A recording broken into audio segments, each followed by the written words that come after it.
warahmatullahi wabarakatuh. Waalaikumsalam. Selamat pagi Pak. Ya, selamat pagi. Apa kabar ini Pak? Kabar baik ya. Ya. Alhamdulillah. Jadi begini Pak, kebetulan kami dari calon guru penggerak angkatan 7 ini, saya Tisman, calon guru penggerak angkatan 7 Kabupaten Polewali Mandar dari SMP Negeri 1 Atap Parang. Pada kegiatan ini kami selaku peserta calon guru penggerak mendapatkan tugas pada demonstrasi kontekstual untuk melakukan sebuah wawancara dalam rangka untuk menggali informasi-informasi mengenai prosedur ataupun pola-pola yang digunakan oleh kepala sekolah sebagai pemimpin pembelajaran dalam mengambil kebijakan atau sebuah keputusan dalam menyelesaikan persoalan-persoalan atau masalah-masalah yang sifatnya mengandung dilema etika ataupun rujukan moral. Jadi di sini ada kurang lebih sekitar 8 pertanyaan yang insya Allah akan saya tanyakan kepada Bapak, dan mudah-mudahan bisa saya mendapatkan informasi untuk selanjutnya saya nanti akan selesaikan pada situasi. Jadi pertanyaan pertama ini Pak, selama ini bagaimana Bapak mengidentifikasi kasus-kasus yang merupakan dilema etika ataupun rujukan moral? Ya, kalau memang selama ini Pak tentang rujukan moral dengan dilema etika Pak ini Iya. selama ini yang saya hadapi tentu saya usahakan yang bersama dengan guru-guru yang ada, Ya. bagaimana mekanismenya untuk mendapatkan ini anak kita bisa lebih bagus lagi daripada yang lalu, untuk Ya. menuju masa-masa depan yang anak-anak kita ini untuk mendapatkan suatu bimbingan lebih maksimal lagi. Ya. Dengan secara terdalam bahwa orang tua kita ini, orang tua siswa kita ini betul-betul memahami tentang bagaimana mekanismenya keberadaan ada di sekolah yang Iya. dikelola selama ini. Iya, iya. Jadi seperti itu Pak ya. Kira-kira kalau misalnya Bapak ingin mengidentifikasi kasus-kasus yang mengandung dilema etika atau rujukan moral seperti apa?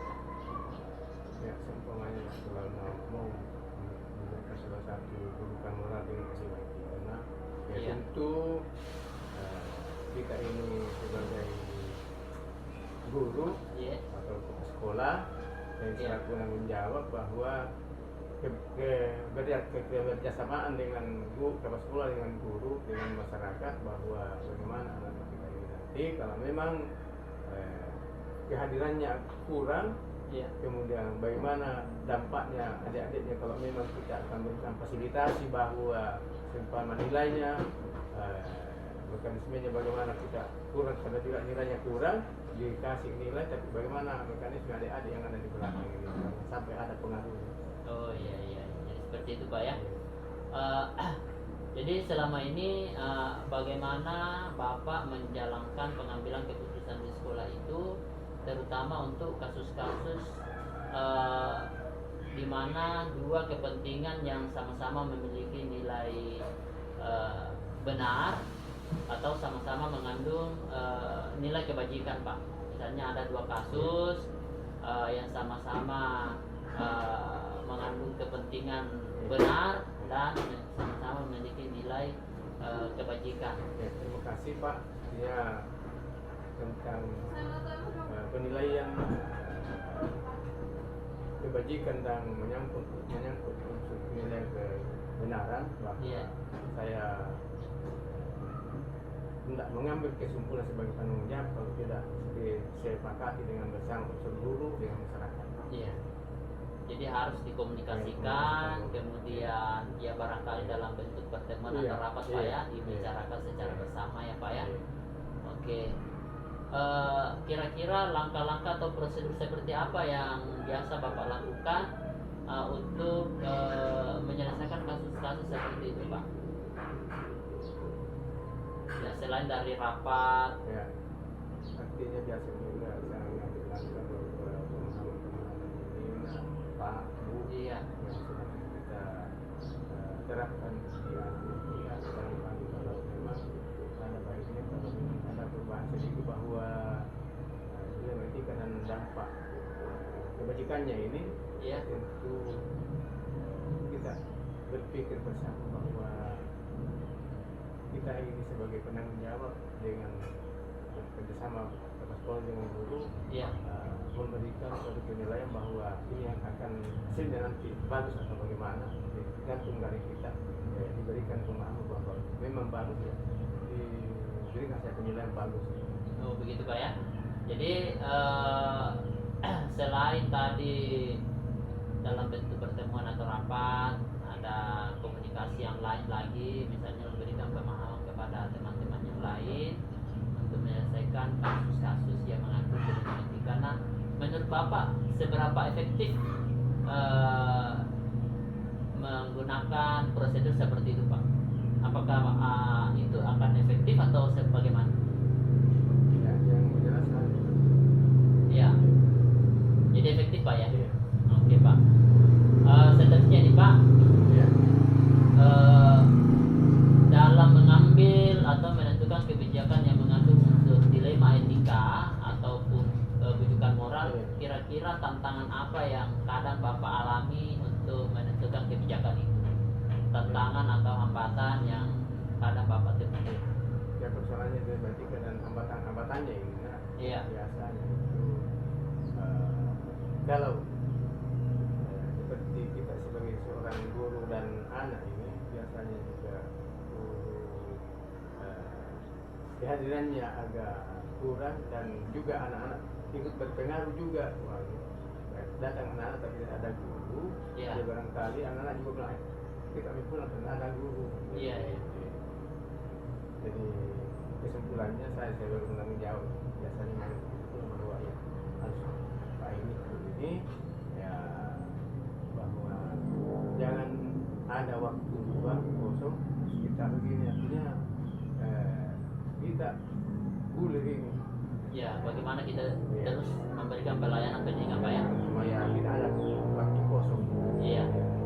Jadi salah satu tantangan barangkali itu Pak ya, Iya. untuk menentukan atau Iya. menentukan kebijakan itu, pertama adalah faktor Iya.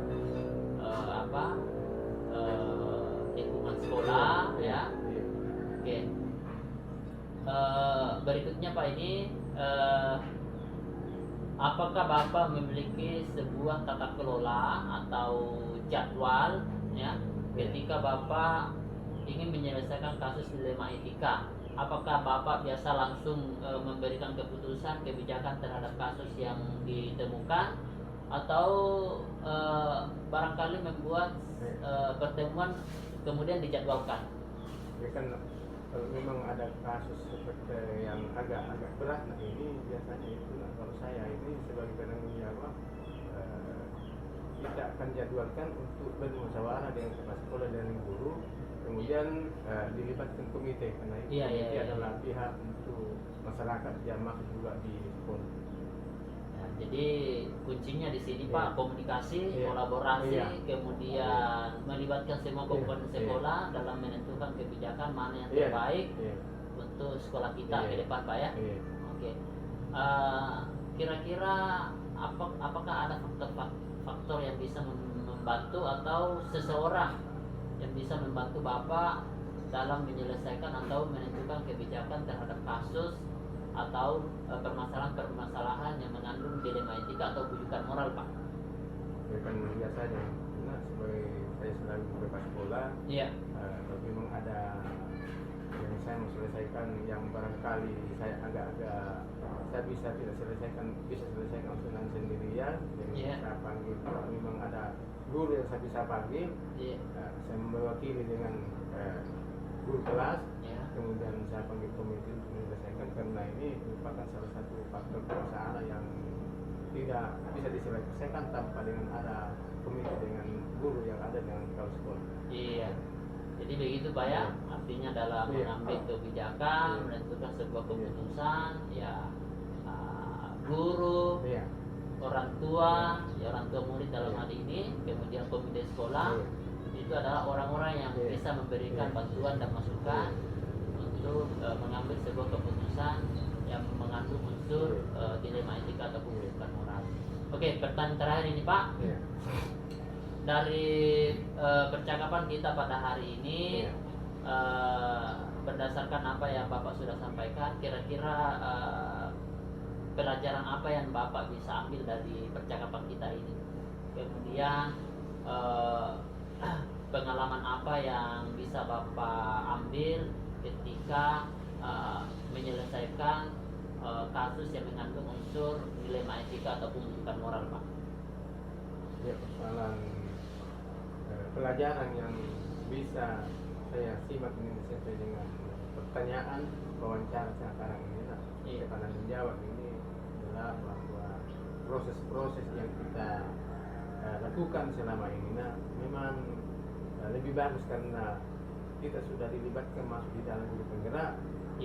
Sebagaimana yang kita inginkan selama ini didengar-dengar di luar, tapi alhamdulillah ada salah satu anggota guru di SMP Satap Papalan bisa masuk mendaftar di guru penggerak, dan mudah-mudahan hari ini mendapatkan realisasi yang lebih bagus daripada yang kita harapkan kemarin, lebih bagus lagi ke depan.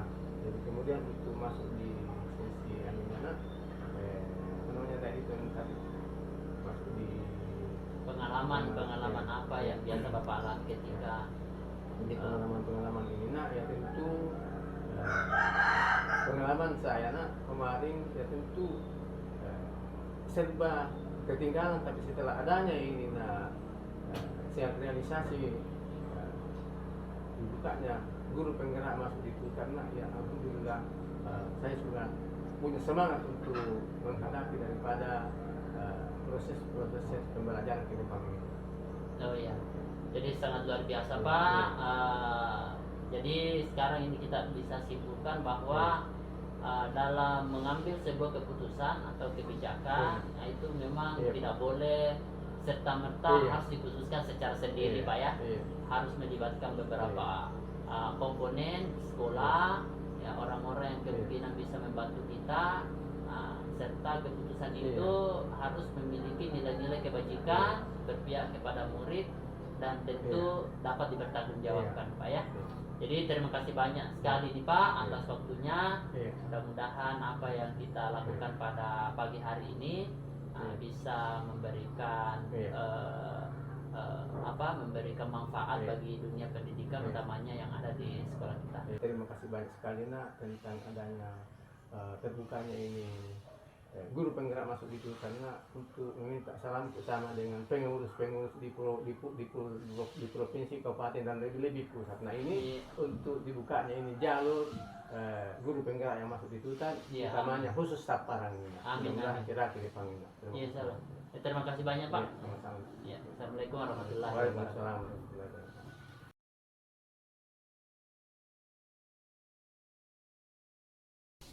Assalamualaikum warahmatullahi wabarakatuh. Waalaikumsalam. Selamat pagi Pak. Menjelang siang.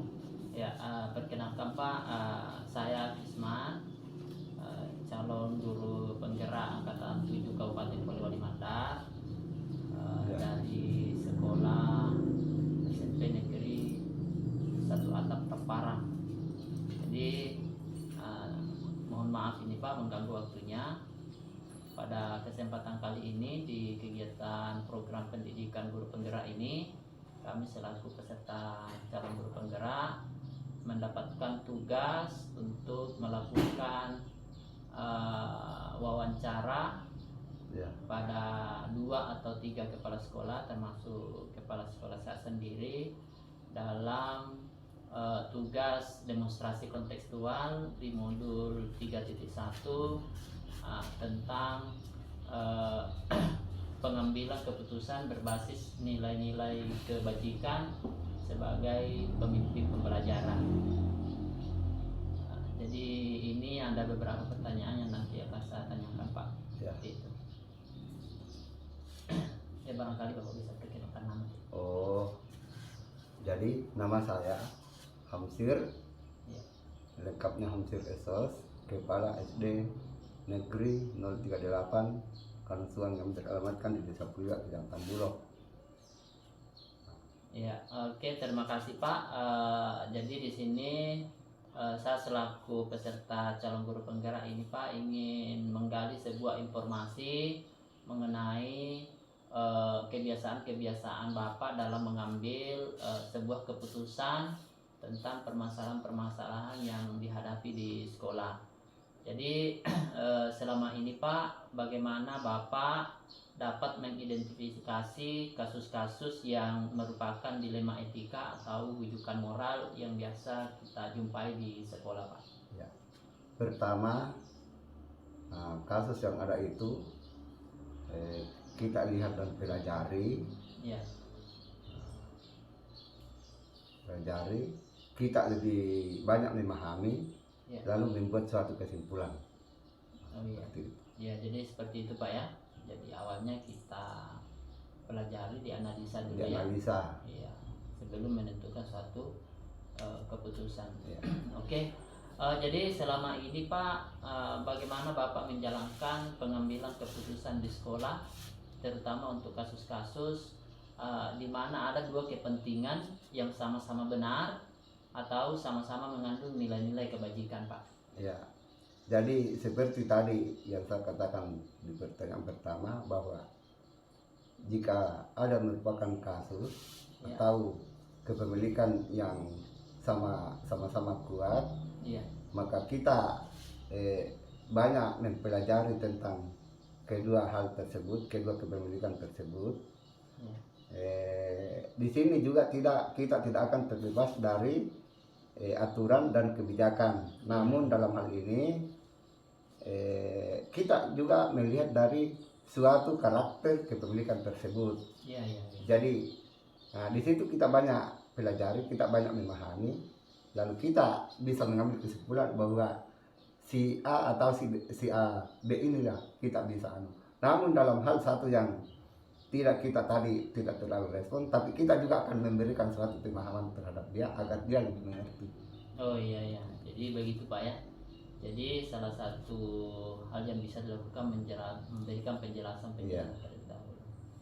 Oke Pak, kalau demikian Pak, kira-kira langkah-langkah atau prosedur seperti apa yang biasa Bapak lakukan selama ini?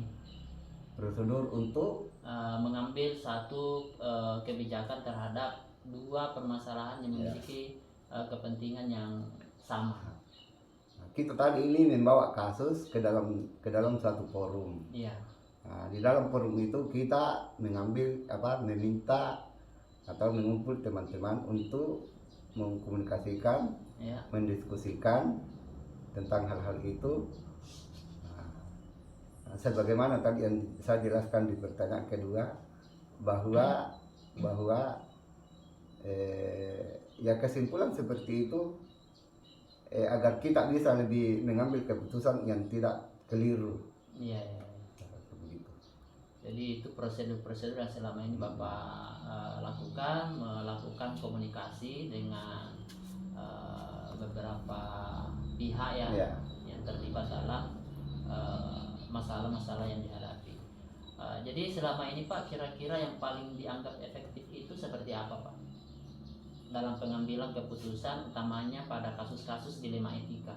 Paling efektif melakukan suatu rapat, Ya, melakukan rapat ya. Ya. komunikasi. Ya, Itu yang paling komunikasi. efektif itu. Karena kita ini sebagai seorang kepala sekolah tidak boleh serta-merta langsung mengambil kesimpulan sendiri.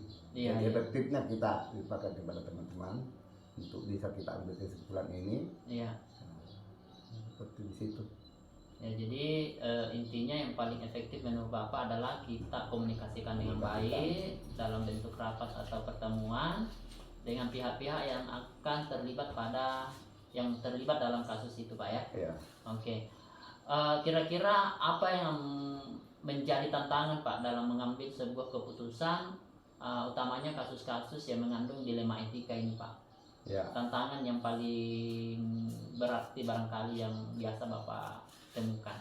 Nah, disitulah kita melihat kasus bahwa di dalam kasus itu atau persoalan itu kadang-kadang terjadi pro kontra terhadap persoalan itu.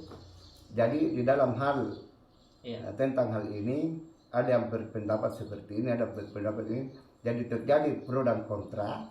Namun dalam hal ini bagaimanapun juga karena kita mau mengambil suatu kesimpulan, kita mau mengambil hasil bahwa seperti ini, sehingga tantangan yang tadi kita lagi melakukan suatu pendekatan moral, melakukan pendekatan, memberikan pemahaman agar pendapat tadi yang disarankan terhadap kita itu bisa dia juga terima. Dia rela menerima tentang keputusan-keputusan dan lain yang bertolak belakang dengan keputusannya. Jadi artinya sebisa mungkin kita melakukan komunikasi yang efektif agar dalam pengambilan keputusan itu tidak ada pihak-pihak yang merasa dirugikan. Kemudian keputusan kita ambil bisa kita pertanggungjawabkan secara bersama-sama. Oke, lanjut ini Pak. Dalam pengambilan keputusan itu kan kadang terdapat kasus-kasus yang pelik ataupun mengandung unsur-unsur yang memerlukan pertimbangan-pertimbangan yang lebih banyak. Nah, kira-kira dalam pengambilan keputusan seperti itu, apakah Bapak langsung memutuskan atau mengambil keputusan, atau Bapak barangkali menyusun satu jadwal untuk membahas pertemuan itu atau membahas kasus itu? Atau prosedur seperti apa yang Bapak lakukan ketika ada kasus-kasus yang mungkin terlalu susah atau terlalu rumit untuk ditemukan solusinya, Pak? Jadi tergantung kasusnya. Kita melihat dulu kasusnya itu seperti apa. Apakah kasusnya itu berat atau sangat berat atau biasa-biasa saja. Jadi kalau kasus yang biasa-biasa saja, artinya tidak terlalu berat, maka pada saat itu kita bisa selesaikan bersama dan teman-teman yang dekat atau guru-guru yang dekat kita bisa kumpulkan lalu kita buat suatu kesimpulan. Tetapi apabila kasusnya besar atau sangat besar, maka kita harus buatkan jadwal, apakah besok atau besok lusa atau tanggal hari apa. Jadi tidak langsung kita selesaikan pada saat itu apabila kasusnya besar. Seperti itu. Jadi memang dalam pengambilan keputusan atau kebijakan itu Pak kan memang harus dipikirkan secara matang. Namanya kebijakan yang kita harus mengambil keputusan secara bijak. Jadi kalau misalnya kasusnya tidak terlalu rumit barangkali bisa diselesaikan pada saat itu. Tetapi kalau kasusnya terlalu rumit harus dibicarakan dalam bentuk pertemuan kemudian dijadwalkan. Nah, apakah ada seseorang atau faktor-faktor lain yang selama ini membantu Bapak dalam pengambilan keputusan, utamanya untuk kasus-kasus dilema etika itu, Pak? Ya, tentu ada. Kalau dari sisi manusia, artinya yang membantu dalam hal ini teman, ada misalnya guru pendidikan Pancasila, guru agama. Nah, faktor yang lain kita juga melihat dari suatu aturan dan tata tertib dan melihat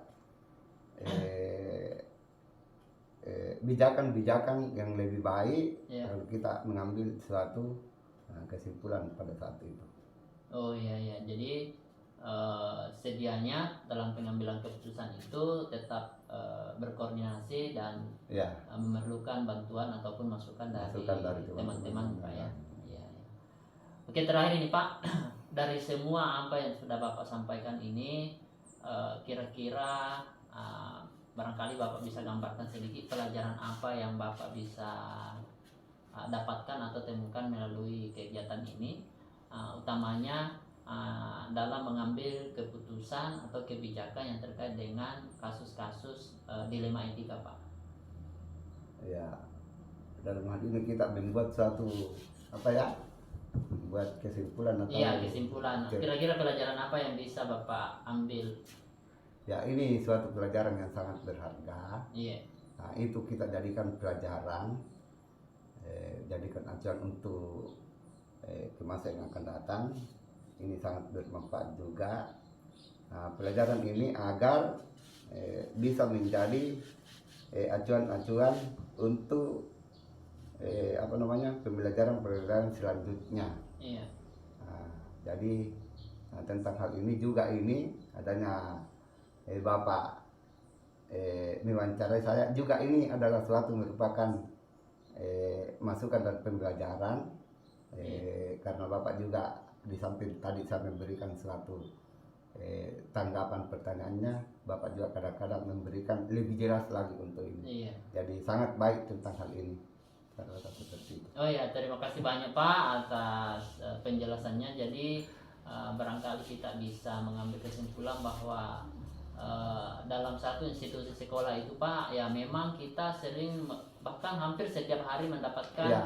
Masalah ataupun problem-problem yang berkenaan dengan dilema etika ataupun ujukan moral. Ya, ya, ya. Oleh sebab itu dalam mengambil sebuah keputusan ya memang kita harus melihat nilai-nilai kebajikannya Ya, seperti apa ya, ya. agar tidak ada yang bisa merasa dirugikan atas keputusan yang kita ambil.